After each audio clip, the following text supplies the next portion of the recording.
Ressurreição de Tolstói. Esse livro foi publicado em 1899 e é o último romance de Tolstói. Aqui nós temos uma edição da Nova Fronteira com tradução de Ilza Neves e Heloísa Penteado. Eu gostei imensamente do livro, indico a vocês, é um livro que eu gostaria de ler novamente, mas não nessa edição. Por quê? Bom, o que eu vou dizer aqui não compromete absolutamente a qualidade do livro, mas eu fiquei um pouco desconfortável com a tradução. Sou uma especialista em tradução? Absolutamente. Não sei russo, não entendo nada de tradução. Inclusive eu fui buscar aqui nesse livro maravilhoso do Nabokov, o último capítulo, ele trata da tradução, é um capítulo de excelência, para entender um pouco sobre isso, uma vez que eu, lendo essa tradução, eu senti um desconforto. Talvez porque eu já estava mais familiarizada com a tradução do Rubens Figueiredo, que tem um estilo, que tem uma beleza, tem uma lindeza na tradução de Rubens Figueiredo, com o qual eu me familiarizei, me acostumei e gosto imensamente. Então eu senti um certo desconforto. Eu notei aqui que há um uso excessivo de orações nas quais o verbo precede o sujeito. Por exemplo, levantou-se o escrivão. Não sei se a ideia era imprimir alguma erudição, não sei, mas me parece que o uso foi excessivo, em momentos assim que nem cabia esse verbo precedendo o sujeito. O estilo me pareceu pouco apurado e há muitos erros, principalmente no emprego das vírgulas, na concordância verbo nominal, na concordância verbo nominal. Há muitos erros, aí já é um problema de revisão, né? Então, foi algo que me incomodou. Eu ia lendo, marcando essas questões, porque você está indo, fluindo, lendo o texto de Tolstói, e aí você encontra uma frase que não tem sentido algum, porque falta uma vírgula, ou uma vírgula colocada num lugar errado, tá? Mas, assim, não compromete o conteúdo, é um livro maravilhoso, e eu gostaria muito de ler a tradução desse livro feita pelo Rubens Figueiredo, que foi publicado pela Companhia das Letras. Quem sabe um dia eu consigo comprar e ler, né? Aqui nesse livro do Nabokov, esse livro é maravilhoso, tá, gente? Se chama Lições de Literatura Russa. Há um capítulo totalmente dedicado ao Tolstói. E tem algo escrito aqui que eu gosto muito, que eu vou ler para vocês, que é o seguinte. Quando alguém lê Turgenev, sabe que está lendo Turgenev. Quando lê Tolstói, lê simplesmente porque não pode parar. Para mim é a definição perfeita. A gente lê Tolstói porque a gente não consegue parar. Aqui nesse capítulo do Nabokov, ele fala sobre o Tolstói e ele fala um pouco sobre algo que me incomodou nesse livro, que é o final do livro. Ele não trata desse livro aqui não, tá, gente? Mas ele fala sobre o Tolstói, sobre essa fase mística, religiosa que acometeu o Tolstói lá no fim da vida. Porque esse livro, o final, eu já vi algumas pessoas falando que também ficaram um pouco decepcionadas. Então, aqui o Nabokov diz o seguinte, pareceria que a ficção de Tolstói é fortemente infectada por suas posições doutrinárias. Na verdade, sua ideologia era tão moderada, tão vaga e tão distante da política que a sua arte, tão potente, transcendeu de muito o sermão. Mais adiante ele diz assim, as pessoas elas têm sentimentos contraditórios com Tolstói.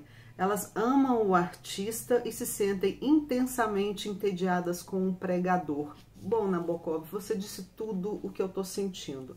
Amam o artista, amam essa literatura, mas ficam entediadas com esse momento vivenciado por ele, né, de doutrinário, religioso, místico. Então, o final do livro deixa um pouquinho a desejar, mas também não compromete em nada. Tudo bem.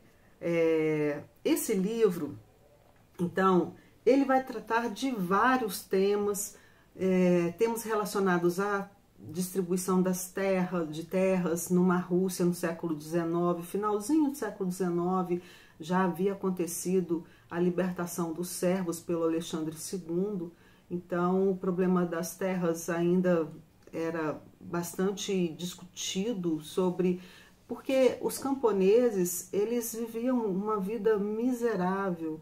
Então, o problema da distribuição das terras está presente aqui nesse livro. Inclusive, eu até peguei aqui para mostrar para vocês, tem um outro livro do Tolstói, esse aqui, De Quanta Terra Precisa um Homem. Na verdade, é um contozinho, né, rápido de ler, no qual ele também vai abordar esse tema de quanta terra precisa um homem. Será que um homem precisa ser proprietário de uma vastidão de terras enquanto seus irmãos padecem com fome e na miséria? Aqui nesse outro livro do Tolstói também, Anna Karenina, nós vamos encontrar outro personagem do Tolstói, que é o Lievin, que também está o tempo todo preocupado com a questão da terra, com a distribuição da terra. Inclusive, as contradições que afetam o Liovin são muito semelhantes às contradições que afetam o personagem principal desse livro, embora o Liovin seja, o caráter dele seja muito mais elevado, muito superior ao desse livro aqui. Bom, esse livro, então, ele vai tratar da questão da terra, ele vai tratar do sistema judiciário e do carcerário na Rússia nessa época, no século XIX, vai tratar da questão da mulher e também, quando eu comecei a ler, até mesmo mais do meio do livro, me pareceu que se tratava de uma história de um homem que, nascido num berço esplêndido, com o decorrer da história, com os acontecimentos, ele fosse um homem que fosse se transformando no sentido de adquirir uma consciência crítica e política acerca da sociedade. Mas não, conforme o próprio Nabokov disse aqui no livro dele, né, o Tolstói não tinha essa preocupação, ele não era politizado, ele não estava fazendo uma crítica nesse sentido, mas ele estava construindo uma história que conduzisse esse enredo para um grande final, no qual as pessoas alcançassem uma certa iluminação espiritual. Então, a explicação dele para as mazelas do mundo está muito ligada à fé, a Jesus Cristo, não à igreja, porque Jesus, como Nabokov diz ali, Tolstói queria um Jesus sem igreja. Então, são formas de se explicar o mundo. Você pode ir pelo caminho da política, da economia, da sociedade, e ele foi pelo caminho místico e da religiosidade. Então, é isso. E o que acontece nesse livro? É difícil, é um livro, né, bem grandinho. Deixa eu ver quantas páginas para falar para vocês. São 460 páginas e há muitos acontecimentos e também há muito detalhamento, descrições muito minuciosas, longas. Então, não é possível, claro, contar tudo isso conforme aconteceu, mas eu vou tentar, vou me esforçar um pouquinho. Primeiro, a gente sabe, eu inclusive li uns trechinhos da tradução do Rubens Figueiredo, que eu encontrei pela internet, até eu consegui comprar esse livro do Rubens Figueiredo, traduzido por ele, né? E aí a gente fica sabendo que essa história é baseada em um fato verídico. O Tolstói conversara com um conhecido dele, e esse conhecido havia lhe contado um caso, e o Tolstói ficou muito interessado e disse para ele, que também era um literato, por que você não escreve sobre isso? Mas esse amigo não se interessou e o Tolstói escreveu essa belezura aqui, Ressurreição. E do que se trata? Nós vamos encontrar um homem chamado Niklildov. Esse Niklildov é um príncipe, é o príncipe Niklildov. E aí é importante a gente saber que príncipe na Rússia, no século XIX, não era o filho do rei. Era um título, como conde, por exemplo. Então, ele era o príncipe Niklildov. Ele era proveniente de uma família abastada, o pai já havia falecido e deixado para ele suas terras.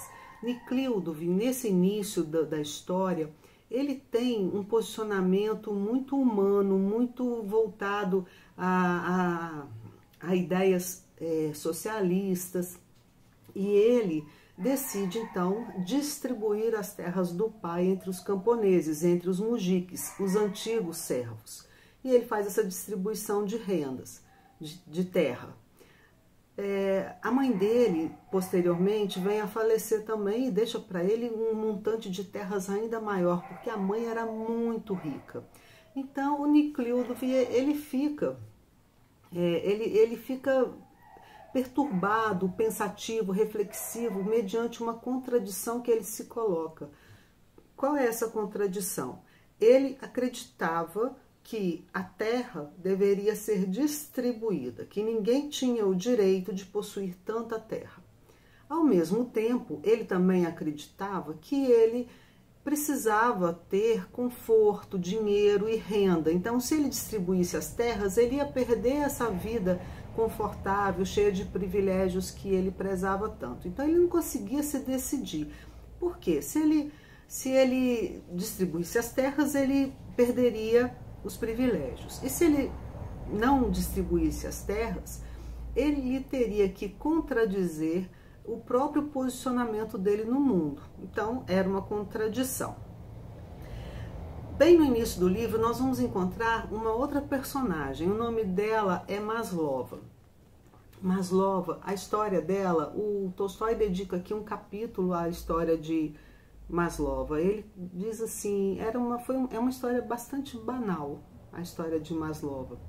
Essa Maslova, ela era filha de uma tratadora de vacas. A mãe dela havia tido vários filhos com vários homens que passavam pelo lugar, e Maslova era filha de um cigano que passara por ali. A mãe da Maslova, assim que os bebês nasciam, ela deixava de amamentar os filhos para que eles morressem. E o destino da Maslova seria o mesmo.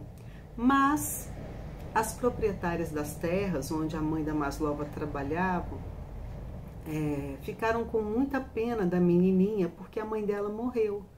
Então elas recolheram a menininha para o castelo e decidiram educá-la para que ela futuramente pudesse ocupar o cargo de governanta no castelo.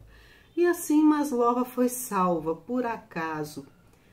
E ela cresceu nesse castelo, foi educada, e nesse castelo moravam duas senhoras que eram tias de Nicleudo, esse aristocrata, esse príncipe. Nicleudo costumava ir à casa dessas tias, passar férias, temporadas, e lá ele conheceu Maslova, que era uma criada da casa. Os dois se apaixonaram, viveram um romance juvenil, e depois ele ia embora, depois ele voltava, até que Nicleudo foi prestar serviço militar, porque numa das reformas empreendidas pelo Alexandre II, a nobreza passou a ter que prestar o serviço militar obrigatório. Então ele foi prestar o serviço militar em São Petersburgo. Claro que ele não foi como um soldado raso, ele já chega com um posto de oficial da guarda, de capitão, num posto muito elevado.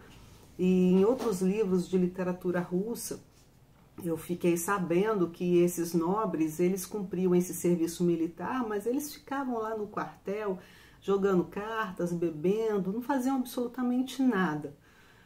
Bom, o Nicleudo, então, passa uma temporada no serviço militar e lá ele se envolve com os outros militares, e a caserna opera uma grande transformação nele. A caserna e a cidade grande, os bailes, as festas, os salões da nobreza, da aristocracia. Nicleudo, que era um rapaz ingênuo, voltado para a terra, com aspirações a distribuir a sua renda, as suas propriedades. Assim que ele tem essa experiência em São Petersburgo e também no quartel, ele se transforma em outra pessoa. Ele se torna egoísta, perdulário, machista.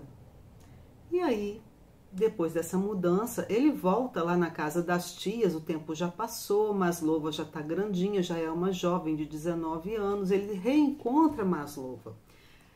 E nesse reencontro, eles se amam e ele a seduz.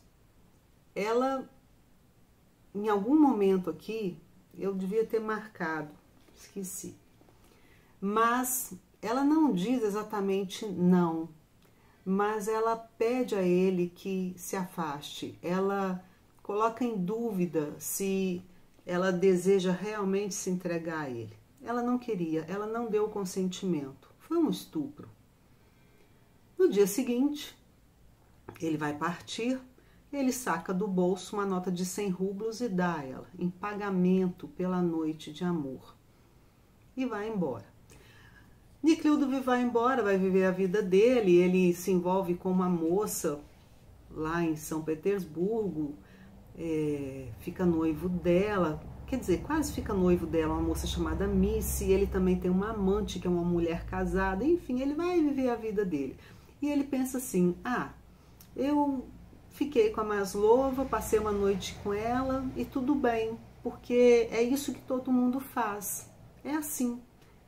É assim que funciona o mundo. Os homens fazem isso e eu fiz também. Maslova fica grávida e as velhas do castelo a expulsam. Maslova, então, começa uma longa jornada de peregrinação em busca de trabalho e abrigo. Ela consegue vários lugares para trabalhar como empregada doméstica, como criada nas casas de família.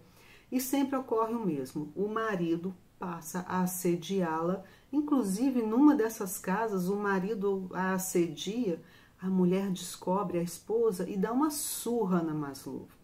Então ela pena muito, ela fica andando de lá para cá e um dia ela encontra uma mulher muito bem vestida na rua, essa mulher a convida para agradar um homem por 25 rublos e Maslova vai. Maslova vai, recebe os 25 rublos e aí ela fica muito feliz. Pensa bem, essa moça estava no fundo do poço, numa miséria absoluta. Ela não tinha absolutamente nada, ela não tinha perspectiva, ela não tinha nada. Ela recebe 25 rublos. Então ela começa a pensar que essa vida seria uma vida possível para ela, porque ela poderia, com esse dinheiro, comprar bons vestidos, se alimentar. Bom, é o que todo mundo quer, né? Se vestir, viver bem, comer bem, né? E aí ela decide aceitar o convite, né, o chamado dessa mulher que foi aliciá-la, e ela vai se prostituir nessa casa. E lá ela fica muito tempo trabalhando como prostituta, vivendo a vida dela e tá. Nesse prostíbulo, um dia, chega um homem. Esse homem, ele procura Maslova, ela era uma mulher muito sedutora, muito linda. Os homens ficavam loucos por ela. E ele bebe muito e pede a Maslova que vá até o hotel onde ele está hospedado para buscar alguma coisa e ela vai. Quando ela chega lá, 2 funcionários do hotel, um homem e uma mulher, convencem Maslova a despejar no conhaque desse homem um pozinho e dizem para ela, é só um sonífero, aí ele vai dormir, a gente precisa que você ajude. E ela, né, não desconfia de nada e despeja o tal pozinho dentro do conhaque dele, só que era veneno, não era sonífero. E o cara morre. E os 3 são presos, e os 3 são levados a julgamento. E aí nós temos aqui uma parte bastante extensa do livro que vai tratar desse julgamento. Existe um júri popular, existem os juízes, e é assim, o Tolstói, ele vai descrever isso com tanto detalhamento, e você vai lendo e vai se levantando em você uma indignação, porque por vários problemas. Por exemplo, os juízes, que são 3, cada um desses juízes está preocupado com outras coisas. Teve um juiz lá que estava muito preocupado porque ele tinha brigado com a mulher de manhã e ela falou com ele que ele ia ficar sem janta. Então ele estava preocupadíssimo porque ia ficar sem janta. E teve um outro que nem folheou o processo. Um outro juiz estava muito ocupado, olhando o relógio toda hora, porque ele tinha um encontro marcado com a amante dele. Então os juízes não estavam nem aí para o julgamento, para os direitos daqueles réus, para compreender o que se passou. Eles não estavam nem aí. O júri, por sua vez, muito influenciado pelas palavras que foram proferidas, decidiu então condenar os prisioneiros. Bom, detalhe, quem fazia parte desse júri? Niklildov, ele estava lá.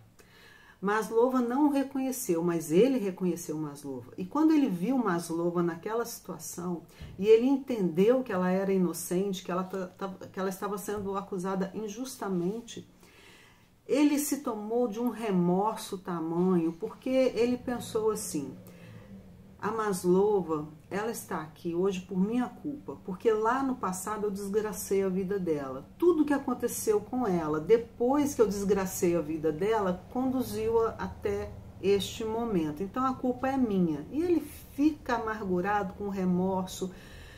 Ele tenta reverter a decisão do júri, que na verdade foi um equívoco. O júri tinha entendido o seguinte: ela é culpada porque ela despejou o pó dentro do copo, mas ela não teve intenção de matar, ou seja, era culposo, mas não era doloso. Só que eles esqueceram de escrever na decisão do júri: não teve intenção de matar.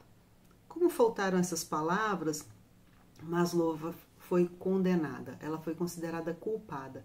E aqui o Tolstói vai nos levar a pensar sobre a burocracia. O que a burocracia provoca nas vidas das pessoas, muito especialmente das pessoas pobres, porque esse livro vai o tempo todo dizer das injustiças a que são acometidas as pessoas pobres, a todas as injustiças, a inexistência de defesa, a inexistência de voz, de direitos. Então esse livro vai tratar disso o tempo todo. Maslova então é condenada a 4 anos de serviços forçados na Sibéria. E aí o Niklildov fica, muito perturbado com isso, e ele faz vários movimentos para tentar reverter isso. Ele contrata um advogado.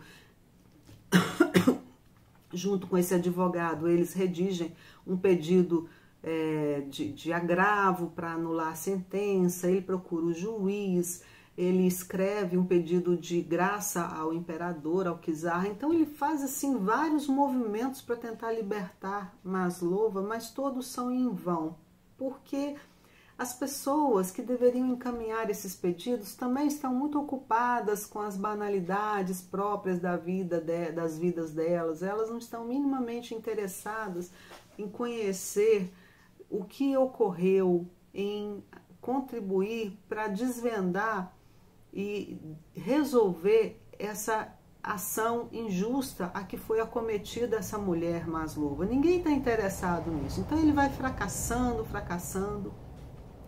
E esse advogado dele, ele diz assim: olha, para que você consiga alguma coisa, não adianta só o agravo, nem o pedido de graça, você tem que acionar contatos, gente importante, gente grande. E aí, a questão da contradição do Niklildov, ela fica muito saliente nessa hora, porque ele vai perceber que ele consegue que portas se abram para ele porque ele tem dinheiro. Ele é o príncipe Niklildov, herdeiro de propriedades rurais. Então ele consegue adentrar as casas de juízes, de procuradores, de advogados, de governadores. Ele consegue se aproximar dessas pessoas. Elas dizem: ah, conheci seu pai. Então essa rede de relações nesse lugar da aristocracia, da nobreza, vai abrindo portas para o Niklildov, e ele vai conseguindo avançar no intuito dele de libertar a Maslova. Ao mesmo tempo, ele quer se desfazer de todos os bens. Ele fecha a casa dele, a mansão, o palacete onde ele mora, e aluga um quartinho para viver. Ele diz: eu não quero mais ser patrão, agora eu quero ser servo.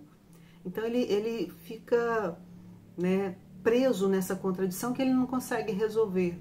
Ele nem consegue prosseguir com seu intento de se desfazer de todos os bens e distribuí-lo, e nem consegue continuar com essa vida. E enquanto ele continua nessa vida de luxo, ele entende que precisa desse dinheiro para que as portas sejam abertas. Bom, então Maslova é condenada e ela é levada para o presídio. O Uniclíodo, por várias e várias vezes, visita Maslova nesse presídio. A primeira vez que ele vai junto com as pessoas, os visitantes em geral, e ele fica horrorizado com o cheiro, com o barulho, com o movimento, com o desconforto, e aí ele consegue um privilégio de uma carta do governador para entrar no presídio a hora que ele quiser. E assim ele faz, ele entra lá sozinho, conversa com Maslova, e Maslova, ela, dentro do presídio, com ela também ocorre uma transformação, porque ela se envolve muito com as detentas. Quando o Uniclíodo vai visitá-la em algumas ocasiões, ela não pede nada para si, ela pede pelas companheiras, pelas outras detentas. Então, por exemplo, tem lá presa na cela junto com ela uma velha que foi presa juntamente com o filho, porque esse filho havia se casado com uma jovem e o dono de uma venda, de um comércio qualquer, roubara a noiva para ele. Então o marido foi lá atrás da noiva, discutiu, brigou e tal, mas não conseguiu recuperar a mulher e foi embora para casa. Naquela mesma noite, esse comércio foi incendiado e esse jovem, esse marido, ele foi acusado juntamente com a mãe e os dois foram presos.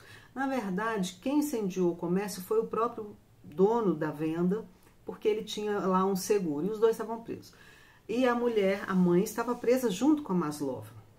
E aí Maslova pediu a Uniclíodo para interceder por ela e aí ele faz isso. Então, em todas as visitas do Uniclíodo, ele vai cada vez mais se aproximando dos detentos, dos presos, que eram tanto presos comuns quanto presos políticos. Estavam todos lá nesse presídio.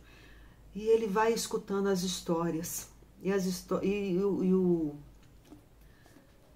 o Tolstói conta que essas histórias são muitas e muitas histórias, mas em geral, os presos comuns são pessoas pobres que foram presas injustamente, por motivos os mais banais possíveis e foram condenadas aos trabalhos forçados.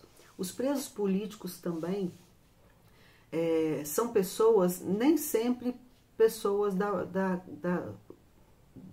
camponeses, né? Mas às vezes até pessoas de uma situação financeira bem favorecida, que lutavam pela liberdade, mas a maioria deles, que é espantoso, são pessoas que foram presas porque elas faziam coisas como ler para os camponeses. E a leitura era compreendida como uma forma que a população tinha de entender as forças da opressão.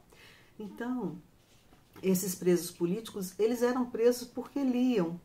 Tem um rapaz aqui que ele não era politizado, ele não se interessava por revolução alguma, ele nem sabia o que era isso. E aí ele arrumou uma namorada. A namorada, ela era uma revolucionária, emprestou uns livros para ele, livros revolucionários. Ele leu os livros e ao devolvê-los, ele colocou uma cartinha de amor dentro do livro.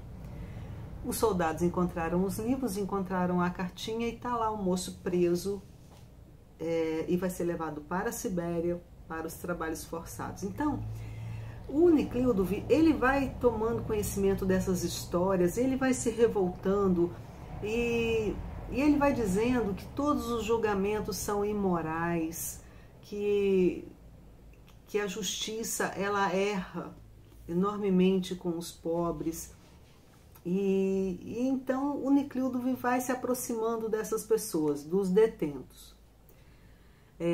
Até que um dia ele vai à propriedade rural que ele tem, a grande propriedade, para decidir como que vai fazer a divisão das terras. E quando ele chega lá, ele conversa com os camponeses, com os mujiques. Pela primeira vez ele escuta essas pessoas, ele vê a situação de miséria das crianças, das mães, uma coisa assim trágica. Ele nunca tinha visto a pobreza na vida dele, ele nunca tinha escutado as histórias dessas pessoas e ele fica muito, muito afetado com isso. Quando ele volta para a cidade, caminhando pelas ruas, pela primeira vez, caminhando a pé pelas ruas, ele percebe que as pessoas que caminham pelas ruas também são muito pobres. Elas andam em andrajos, elas estão famintas, elas são miseráveis. E também o Niclildo aí já é mais lá para frente, em um momento quando ele está se deslocando de trem para a Sibéria para acompanhar a Maslova, ele conhece um grupo de operários. É um grupo de operários que passou 80 dias naquele inverno da Rússia trabalhando dentro da água para um proprietário para ganhar 15 rublos. Então ele conhece esses operários. Ou seja, quem são esses sujeitos que o Niclildo nunca viu, nem sabia que existia, e muito menos das condições materiais de vida, da realidade concreta dessas pessoas? Os detentos, os camponeses, os operários e os transeuntes das ruas. Então, pela primeira vez ele vê essas pessoas. E cada vez mais ele pensa nos privilégios dele, e aí ele rompe com a noiva dele, a Missy, porque ele passa a ter nojo dela. Ele pela primeira vez, ele vê como ela é fútil, inútil, e ele rompe o noivado com ela. Mas, ao mesmo tempo, em vários momentos aqui, quando o Niclildo precisa tomar um banho, vestir uma roupa bacana para adentrar o salão do governador, por exemplo, quando ele está ali no meio do luxo, ele fica muito satisfeito, ele fica muito feliz. E ele vai dizer aqui, logo no início do livro, que essa transformação que se deu com ele, de se transformar num cara machista, perdulário, egoísta, que isso aconteceu em decorrência da influência dos outros, que ele quis imitar os outros. Então, o tempo todo no livro, o Tolstói vai fazer esse movimento de que, quando o Niclildo está perto dos miseráveis, ele sente compaixão, ele sente remorso, ele quer ajudar todo mundo, e ele ajuda muita gente. Mas quando ele vai lá nos salões para ter contato nessa rede de relações e conseguir alguns favores para ajudar os condenados, ele também fica muito felizinho lá, ele acha que está tudo bem, está tudo bom. Bom, deixa eu ver o que mais. Tem um momento aqui... vou continuar então. Depois eu falo disso. É muita coisa, gente. Então, a Maslova está presa e ela vai ser levada para a Sibéria. O Niclildo, em vários momentos, ele diz para ela, eu vou me casar com você. Ele decide se casar com ela. Ele quer abrir mão de toda a sua fortuna e se casar com ela para reparar o mal que fez a ela. E em nenhum momento ela diz que vai se casar com ele. Ela o ama, mas ela o ama tanto que ela não quer que ele destrua a vida de luxo e privilégios dele para ficar com ela. Então eles ficam... mas mesmo assim, ele acompanha esse comboio de prisioneiros que vai até a Sibéria, que viajam mais de 2.000 quilômetros até chegar lá, e ele vai junto, claro que em outro vagão. E durante esse trajeto, o Tolstói vai descrever minuciosamente tudo o que acontece, como os prisioneiros são tratados, os alojamentos. É uma descrição muito rica. Quando eles chegam lá na Sibéria, já no lugar onde eles vão, num dos lugares onde eles vão passar a noite, o Nicleudo, ele sai na cidade e ele vai até a agência de correios e ele recebe uma correspondência onde está escrito que o imperador, o czar, concedeu a graça a Maslova. Então ela não terá mais que cumprir os 4 anos de trabalhos forçados, e sim 4 anos de degredo. Ela terá que ficar naquela região fronteiriça da Sibéria. Então ele consegue a graça para ela. E aí ele pensa, poxa, já que ela vai estar livre, então eu vou ter que me casar com ela. Eu prometi que iria me casar com ela, né? Aí mais uma vez esse retorno a essas raízes das quais ele queria se libertar. Quando o Nicleudo adentra essa prisão lá na Sibéria, ele vai junto com um missionário, um pastor, alguém que foi pregar. E esse pastor dá a ele uma Bíblia, um evangelho. E aí a gente já está terminando o livro. Ele recebe esse evangelho e ele chega no hotel e lê o evangelho. É aí que a gente vai encontrar lá no final do livro esse momento místico religioso do Tolstói, né? O último capítulo do livro é uma passagem da Bíblia enorme que ele transcreve aqui, e também a leitura do Sermão da Montanha. E o Nicleudo, ele entende então que a Maslova, que decidiu se casar com um outro detento, que na verdade o caso deles acabou, a tarefa dele está encerrada, e que ele decide então passar o resto da vida vivendo para os outros. Ele tem essa iluminação a partir da leitura do Evangelho, do Sermão da Montanha, que é algo muito parecido com o que ocorre aqui nesse outro livro do Tolstói, que, gente, esse livro é fantástico, se chama O Cupom Falso. Aqui nesse livro também nós vamos encontrar uma personagem, Maria, que consegue simplesmente funcionar como um ponto de bifurcação na história, modificando as trajetórias de vidas de todos os diversos personagens que tem aqui com a leitura do Sermão da Montanha, né? Bom, então é essa história. Tem algumas passagens aqui que eu gostaria de comentar, porque me impressionaram muito. Por exemplo, tem um momento no qual os detentos vão participar de uma missa. Gente, esse capítulo da missa, ele é sublime. Eu quero até ler novamente, vou ver se eu leio hoje ainda. É um capítulo sublime, porque o Tolstói vai fazer uma descrição, uma narrativa sobre a missa, sobre esse ofício, esse momento da missa. E me parece que ele utiliza ali um procedimento que é muito utilizado na antropologia, que se chama estranhamento. Ele vai descrevendo a missa, que todo mundo sabe o que é uma missa, o que acontece numa missa, mas durante a descrição do Tolstói, aquela missa que todo mundo conhece, que você sabe como funciona, ela vai se tornando absurdamente estranha. É um capítulo fantástico.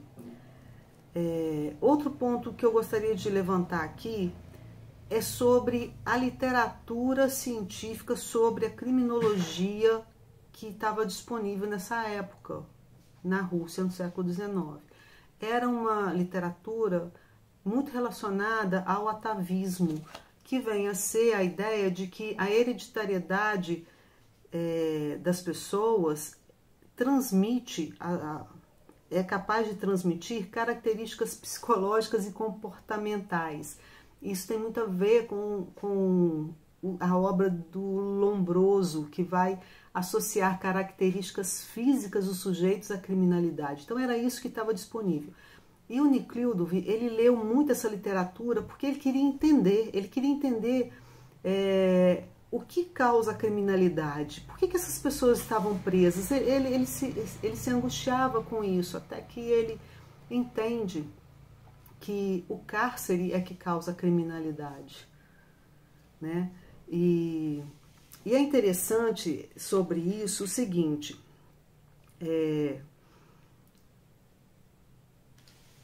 aqui nesse livro da Anna Karenina, né, do Tolstói, com o personagem Liovin, que tem muitas similaridades com Niklildov, ele vai ter aqui uma contradição em relação ao povo, que é a seguinte: ele vai dizer que o povo ele não precisa de escola, que a escola aristocrática, a escola que foi pensada e construída pelos nobres, não serve aos camponeses. Então, Liovin vai defender que os camponeses eles tenham renda para que eles, os próprios camponeses, possam construir a sua própria escola. Aqui na Ressurreição, o Niklildov ele vai dizer o seguinte, que a revolução que os presos políticos proclamavam, ela não deveria servir para mudar a vida do povo, e sim, o que vai mudar a vida do povo é a distribuição das terras. Então a terra, a posse da terra, ela entra como um elemento central na transformação da sociedade. Também aqui nesse livro tem uma discussão interessantíssima que ele faz e que também a Hannah Arendt faz sobre a banalidade do mal, que é um termo cunhado por ela. Ele vai dizer o seguinte assim, ele vai observar os juízes, as esposas dos juízes, os jurados, ele vai observar essas pessoas todas e vai dizer assim, são pessoas boas, são pais de família, são senhorinhas. Como é possível que essas pessoas boas, essas pessoas comuns, possam cometer atrocidades? Como é que essas pessoas podem tomar decisões que vão afetar a vida do outro sem se importar minimamente? Então, é uma discussão muito interessante que ele faz aqui, que a Hannah Arendt vai chamar de banalidade do mal e que ela relaciona à burocracia, que também tem a ver com esse livro. Como que, veja, a Maslova foi condenada porque faltou uma frase. Então não era possível tomar a decisão do júri e escrever a frase. A burocracia não permitia. A vida dela foi destruída porque faltou uma frase, né? E é isso. É um livro que, como eu disse a vocês, a princípio eu pensei que fosse a formação de uma consciência crítica, mas no final a gente encontra lá o Tolstói doutrinário, místico, religioso, dizendo que leu o Evangelho e que a partir de então ele vai fazer só o bem pelas pessoas, né? É um livro que o tempo todo tem o movimento da contradição, as pessoas não se transformam, elas voltam a pensar do modo que pensavam antes, depois refutam e mudam de ideia novamente.